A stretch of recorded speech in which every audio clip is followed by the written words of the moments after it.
Welcome to the Barndominium Podcast, your number one source for all things barndominium. From designs and layouts, the barndominium lifestyle, to the details of the build process, and everything in between. We are bringing all the barndominium experts and professionals across the country to one place. And now your hosts, John and Jonathon. Hey, welcome to another episode of the Barndominium Podcast. It is John and Jonathon Mykala, and we are here today with Brittainy and Aaron Gilliland from Elevation Home Builders. And what a treat for you guys today to listen to Aaron and Brittainy's story. For those of you that are listening, I'm going to tell you right now, when you get home, you are going to want to skip on over to the YouTube channel. Check out Mykala Mortgage's YouTube channel, because the house that Brittainy and Aaron have built and we're presenting with them today is absolutely phenomenal. I know barndominiums typically, kind of move towards that approach of being very, we'll call it pragmatic and maybe even economical. This thing is going to blow your mind, because I'm definitely going to call it a luxury barndominium. But I think Brittainy and Aaron have a lot of good things that they can share with us today for do's and don'ts. And we are so honored to have them here with us today and appreciate the time they're going to spend and kind of give us a background story and tell us a little bit about themselves. So welcome, Brittainy and Aaron. Thank you. Thank you. We're really happy to be here and talking to you both. It's our pleasure. So, my co-host Jonathon always likes to lead in with some kind of background questions. So, Jonathon, do you want to kind of set Brittainy and Aaron up for our start today? Well, I think just, tell us a little bit about yourselves and just, how your company came about and how you got into barndominiums. Sure. So I have been selling real estate for a little over 8 years. Aaron worked for a custom home builder who ended up moving out of state. And so we were left in the position of what's next. We weren't expecting that. It was our long-term goal that he was going to be with that builder for a long time. And so we had actually one of their previous clients reached out to him and said, "Hey, do you want to keep building?" And he said, "Well, I'd love to, just not quite in the position to be able to go do this on my own yet." And this guy said, "Well, I think I can help you with that." And that's our business partner, Isaac. So as kind of a rough spot, a hard position we were in, it really turned into something great. It was a big leap of faith. I'm not naturally a risk taker. So I was I was a lot scared and nervous, but it all worked out really well. So we started Elevation Home Builders, January 2021. We did a spec for our first house, because it's kind of tough as a new builder to say, "Hey, someone come build your house with me." So we built a spec. We were able to do that to kind of show people what we can do, what our quality is like, kind of what we think a good home is. And so we got a lot of good attention from that. We got a pre-sold client out of that, and just, kind of continued to be busy. And then we had been talking about a barndominium. People in our area are asking about them a lot. There's not a lot yet, but people are asking about them. They're interested in them. So we started talking about it, showing, kind of looking into them, doing some research, but we knew we needed to find the right piece of land. You can't just pop a barndominium in any subdivision. Number one, they don't always allow them. Number two, doesn't quite always work out. So we found a piece of property that came back on the market, and it was great. 5 acres in the woods in a rural area for us, but really close to a lot of stuff. And it was a great piece of property. So we knew that was our spot to do this barndominium, and it kind of just grew from there. And it is what hopefully a lot of your listeners will go to see, look at the pictures in the video of. Yeah, well, and like I said, we're going to share that for you. But when listeners do get to see the pictures of this property, it looks like the lot was designed for this home. I mean, it is absolutely beautiful the way it's gorgeous. I'm telling you, wait till you see this thing. You're absolutely love it. So that is one thing. When I go to design a home, I don't just have floor plans that I just come up with randomly to plop anywhere. I typically wait until a client either has a piece of land or we have the land and I design the home to actually fit on that land. I always want my houses to feel like they belong where they're at. So that's where. And Aaron, that is a great point too, thinking about this, because, again, we're this podcast is out there for, a lot of do-it-yourselfers, because that's what comes into this community. And we get that question a lot, like, where do you start? Do you buy your land and then do you get your prints? Do you get prints and you buy your land? What kind of, so I'm going a little bit off, some of the topics that maybe we talked initially about reviewing, but how would you recommend that to people, whether they're working with a builder like yourself, or they're going to do it on their own? Like, what's that progress look like? I mean, can you walk them through it? I usually like to get ideas of what they're looking for. Okay. Because, maybe what they're looking for and then they go, find land and they're like, okay, we want to put something like that here, but that lot is just way too small, doesn't fit, or, something like that. So having at least a general idea of size and design and kind of stuff like that helps, even with picking the land. But really, like, when I get into the actual sit down design and draw stuff, I like to have the land already there, because I like to incorporate it within that natural habitat of what it's in, whether it be on a large piece of land or in a subdivision. Even you can still make a house fit its surroundings. Sure, absolutely. Yep. Well, and that will segue into kind of another question, because with barndominiums, cost comes up a lot. I think we're actually looking at it as like, hey, is this the solution to the affordable housing crisis that America has right now? And so our subject home we're sharing with everybody today maybe isn't in that arena, but it's just something that's beautiful for everybody to see. But when it comes to true cost, like, how did that factor in for you guys when when you're doing your spec, or when you're sitting with a customer talking about costs for a barndominium?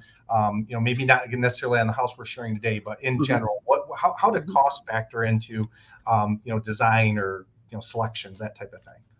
Well, that's I do, like, when we have clients that come to us to design their home and stuff like that, I always push to try to get them to give me an honest budget. I don't, if I know your top dollar, I'm not trying to hit your top dollar. I just need to know what is feasible, with what you're wanting. So that's where I'm able to, and as I'm designing, if I know what their realistic budget is, I'm able to take into account those, whether we put gigantic windows all over the place and, all that kind of stuff. We do the highest end of everything, or do I find places where we can save a little bit more money, framing a different, a different way to, stack bathrooms so the plumbing is going, in staying in one more centralized area, stuff like that. So I'm looking for cost savings as I'm designing and stuff for our clients. So sure. Yeah, I'm trying to, we want to give our customers the best house that they can comfortably afford. So yeah, we're not looking to just have them spend as much money with us, because that's not our goal. We're not, we want to build beautiful houses that people enjoy living in. Yeah. How are you going about setting expectations? Because as we chatted earlier, we're both in a lot of the barndominium groups that are all across the country, and you do see a lot of people, I think, that are getting some sticker shock. How do you set expectations for folks when they come in and they see a house like we're going to show them today, and then they're like, what's the, how do you go about setting some of the expectations for folks that are looking, maybe it's their first build, or the whole reason they moved to barndominium is for economic purposes. How do you go about setting expectations for them? So for us in our area, we're in the Midwest. We really, honestly, we tell our clients that the cost of building a barndominium is probably going to be pretty close to building a standard home.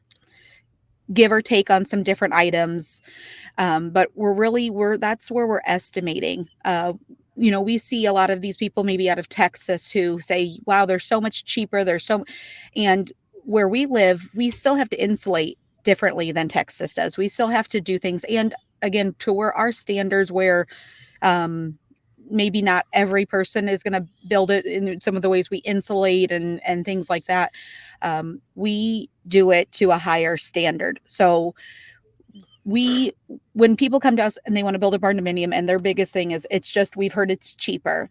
That's not going to be the case for us. There are great advantages for doing a barndominium, whether it's just the look of it, these big wide open spaces, different things like that. Wonderful. We're happy to do that. But if it's only about cost, we want to kind of talk more and get some more information to see if building a barndominium is the right thing, or is it just that you want a metal roof, metal siding, and what ways can we do it the most economic for you?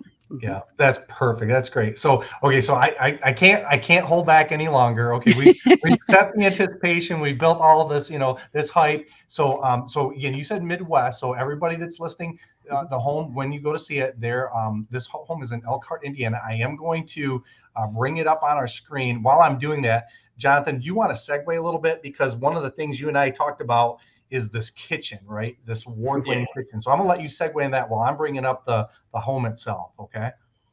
Yeah. So I mean, as I saw on your guys' social media, so I did a little bit of research on you guys, and so I was looking at your social media and I saw that the kitchen itself won an award, and I'm just absolutely blown away when I looked at the kitchen. It's just breathtaking. Can you tell the viewers and listeners how did you even think of putting this kitchen together the way you did? It is just I think about if I'm going to build a house, there's no way I could think of something like that. So, and winning that award is extra special for us because we did design that kitchen ourselves. So again, it just is an extra special thing. Really, the design is just so collaborative. We sit down, usually it's after we put our kids to bed and we're usually up until an ungodly time trying to, tweak things, figure things out. We'll go to sleep, have dreams about, this is, some things we can tweak, and we go back to it. I think having a background in real estate, knowing what people are looking for, what the trends are, what people like, I think that helps a lot with kind of trying to design, especially a spec home. With doing a spec home, you want it to appeal to as many people as possible. So we kind of put our brains together, tweak little things, have ideas. I of course have Pinterest boards that I've saved inspiration things for years of things that I think would be cool, or let's try this, or let's tweak this, or this might fit in here. And that's how it came about. And then we have great subcontractors. We have a custom cabinet maker in our town who we've known for years, who did beautiful, beautiful cabinetry. Our countertop supplier who we've again known for years, beautiful work. I loved being able to go there. We've had that slab picked out for months before we even built, because I'm able to see full slabs in their shop and pick it out, and it had our name. And even when people tried to buy it, they had to turn people away. So it's just, we work well together. We both kind of, create it and tweak, and we're a team. And so we work together to create it and then work with our great subs to make it happen.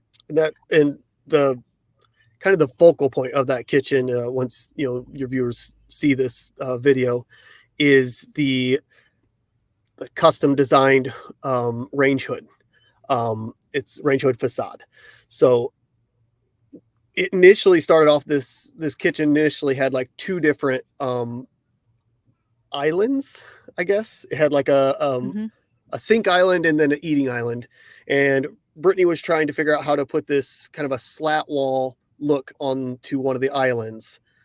And once we, were designing stuff, we figured out, okay, we only want one island. But I still wanted that slat wall because I am a huge fan of mid-century modern. So idea popped into my head. I told Brittainy, I was like, give me a few minutes, or probably an hour or more. And I got on my design program and drew up threw it up onto the TV so she could see exactly what I was, envisioning. And on my program, I will even light it up and stuff like it is in real life. And yeah, it was something. And then I went to my cabinet maker and he's like, "How do you make that?" I was like, "Well, we're going to figure it out together." So yeah, we did. I was in the shop with him and we helped. I helped him make it. So. Well, we're going to give the listeners, unfortunately, listeners, you're going to have to take a pause. We hear a little bit of music, but I'm telling you, you're going to want to go to the YouTube channel, check this out. But we're going to hit the play button for a second. So if you are watching this on YouTube, get ready for an absolutely breathtaking home. We're going to hit it right now. Okay, so here we go.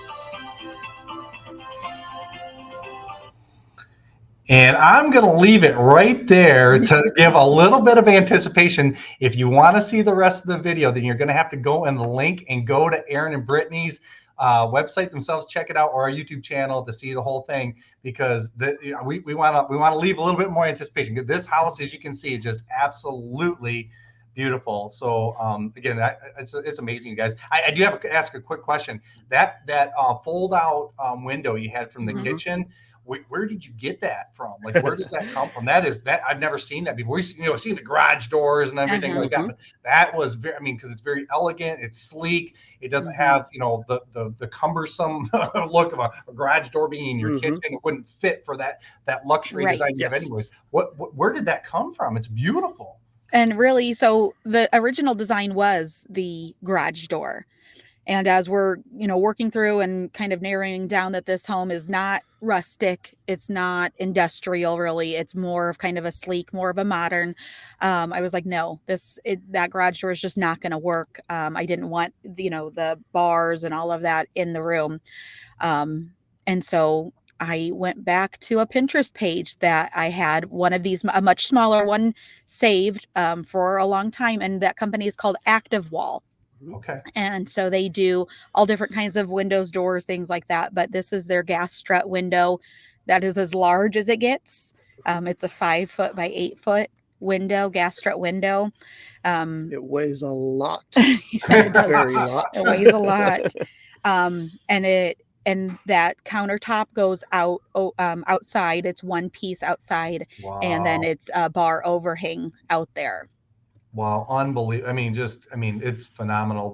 I love that little concealed hidden, butler's pantry. Just the overall design of this house is beautiful, you guys. So thank you. Jonathan, I know you had some more questions about, some do-it-yourselfer stuff on there. Did you want to throw that out for Brittany and Aaron too?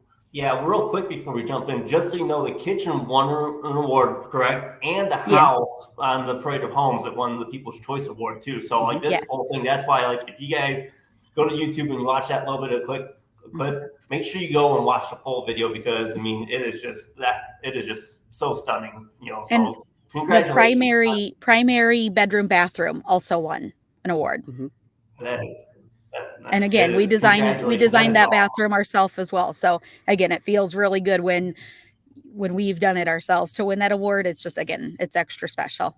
Thank you. But and the master bath too, that was another one. I'm like, oh my gosh. I'm like, it's just amazing. So do you have an image of that, or would you mind if I? Well, I do, but I'm trying to I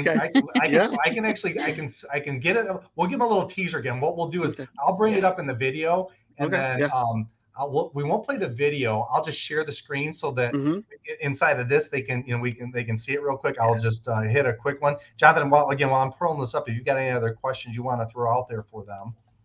Yeah. So here, DIY is just, on every Barndo page that I go to, that's always a topic of stuff. What advice would you give someone that is, they're not using a builder, they're going to do it all themselves, and they want to design something just like this? What advice would you give them? I mean, obviously, I don't think I think that's where hiring a builder, such as yourself and your company is probably the route to go if you want to, get something like this. But if they want to try to get close, what would you recommend people, for that are just doing it, themselves? Sure. So we are, we do have people ask that a lot. You're right. In the barndominium community, that is a common thing. And we get that because we are people that have done our own things for a long time.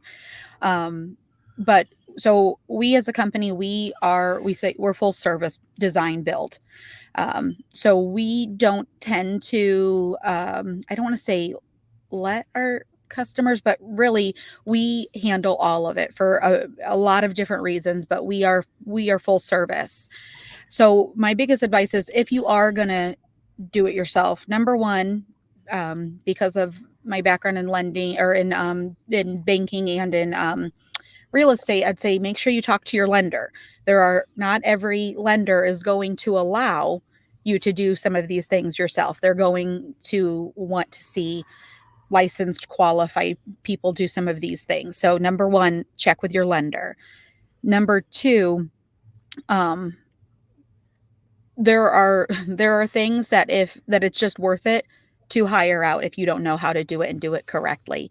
If you don't know how to frame properly, hire framers so your home is built. If you don't have that solid foundation, a lot of the other things that you can do yourself are not going to turn out the best. So really make sure you know or get advice or help from people who do know what they're doing, who are experts. A big one that people ask a lot of times, can they paint their home?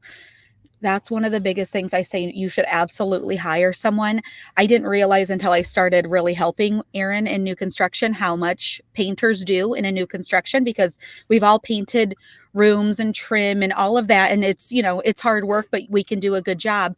But new construction painting is so much different. There's drywall repairs. There's so much caulking and nail repair. There's so much to it, and then so many steps and sanding in between that I think a lot of people don't know what they're getting into when they think they want to paint a new construction home. Well, what's funny about that too, Brittainy, is so again, we were talking a little bit about my age before I got on this, right? And I built my own home. I built my own home in 1996, and I would never ever, because I've owned over 50 properties, done rehabs, done new construction, kind of designed my own barn in 2018. Mm-hmm. I didn't do the work this time though. I hired a builder, start to finish.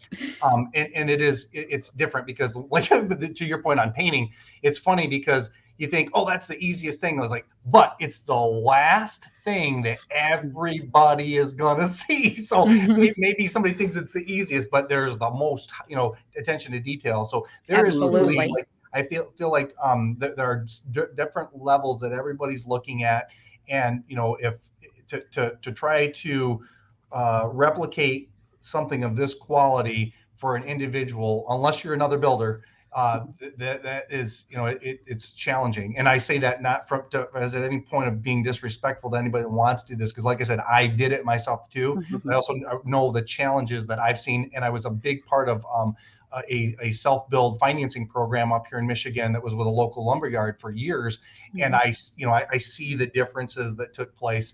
And, this is a very great indication of, if you're moving in this direction, if this is what you want, the quality builder is definitely the selection, because it's the end result is amazing. So, and that's like why working with you guys would be a huge benefit for people, because the connections with your subcontractors, because you're not like the custom work, you're going to have a headache trying to find that. And then to have the relationship that you guys have, with all the subcontractors, some of them will probably turn down people to say, this is a one-time job.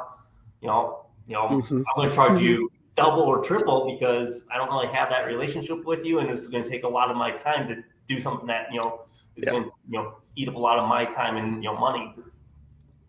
Yeah. Yep.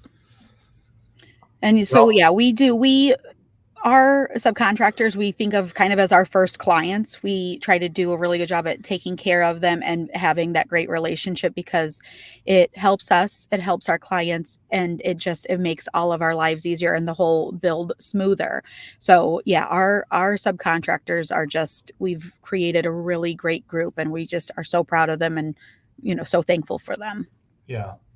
Well, and for any of our listeners that are thinking of the DIY, process and going down the road, we'll have plenty of episodes that help address and, and function, and address and get more focused on that aspect of the barndominium builds as well. But we want to make this a barndominium podcast for everybody, even if it's pure eye candy, because this is a great one. And we appreciate you guys being here.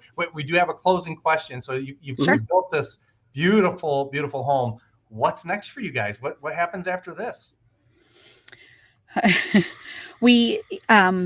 So that house was a spec, and we had it in our parade of homes. So there were thousands of people that came through the Elkhart County parade of homes. So it was great. It was great as newer builders to be able to get our name out there and to show people the quality of work that we can do, what we look like, who we are, people get to know us. So that was huge. We got a lot of great attention from that. So currently we are doing a remodel on a lake house. We don't do a ton of remodels, but this beautiful property on a lake, kitchen and bathroom and flooring and paint. And so we took that one on. And then we have got, we are not afraid to take on new things. So our next one is not actually a barndominium, but clients that came to us who were looking to build more of a green, energy efficient home. And a lot of builders said, no, we're not interested. It's not the way we do things. And we said, sure, we want to do some different things. We're willing to take on some new challenges. So that's our next project. And then hopefully a barndominium with a matching horse barn in the spring. Some clients came to us and they found the perfect piece of land for them and their show horse that we're hoping to get that done this spring. Well, we hope that you're willing to share some of your pictures and videos of that project as well too. Absolutely. To see it. So, okay. And we might add on to part two. Yeah. Because one of our original ideas, so for all the listeners, one of our original ideas were to go into like the tiny home and unique home segment. So when you said green home, like that really is like, my wife and I are really interested in when we go to build a house. That's kind of like what we really want to do is build an energy efficient home that's, sustainable. And so we might have to have a follow-up, podcast. Yeah. So absolutely. Talk a little bit about that and just, so that'd be really interesting to hear. Yeah. We'd love that.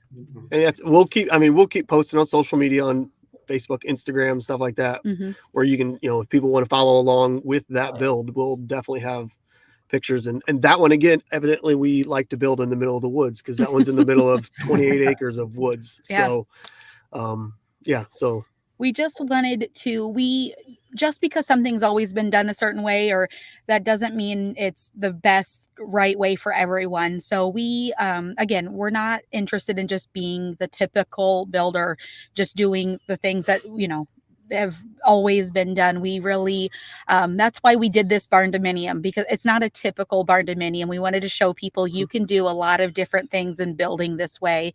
So we are ready to take on challenges, do new and exciting things. We really we like to make our life as difficult as possible. I guess that's what it is. Yeah. It keeps it fun. Well, you mentioned your Instagram and Facebook. So if anyone wants to contact or follow you, what are the best forms of contacts, or or to follow? Where do they go? Our Facebook and Instagram, we're Elevation Home Builders on both of those. We're in Elkhart, Indiana. There's a few other elevations out there across the country. But yeah, we're located in northern Indiana. Another place, our website is elevation-homes.com. I'm in the process of redesigning that website. So there's no pictures of this barndominium on there yet, because I'm revamping that whole entire thing.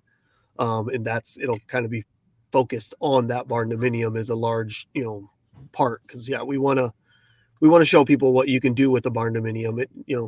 It doesn't always have to just be around here they call them a shop house, because we have a large Amish community down here, and they'll do these a lot of times where it's a huge shop in a small living space. Okay.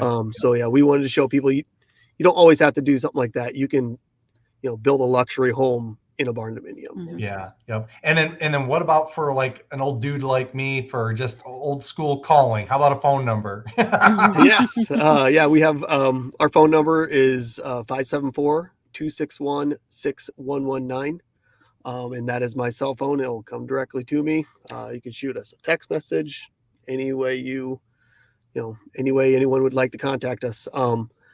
And we don't I'm not afraid to also just design for people as well. If they're just looking for a design, if they're outside of our build area, we can offer up, some design services and stuff like that for people as well.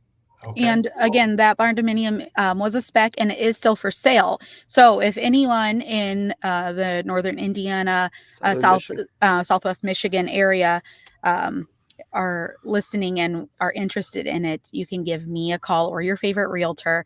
My phone number is 574-261-6120, and we're happy to show it to you and hopefully find a great buyer for it. Perfect. Yeah. And we'll make sure for the listeners, we put Brittainy and Aaron's contact information in the description section so that it's easy for you and you don't have to go back and, re-listen again. So you guys, we so much appreciate you being with us today. Thank you. And sharing, such a wonderful beyond home, but really almost a piece of art. And again, it just speaks to your attention to detail and how much you put into this. So we appreciate it. Thank you. Thank you so much. Thanks. We were really happy to do this. Take care. Thanks. Bye. You do.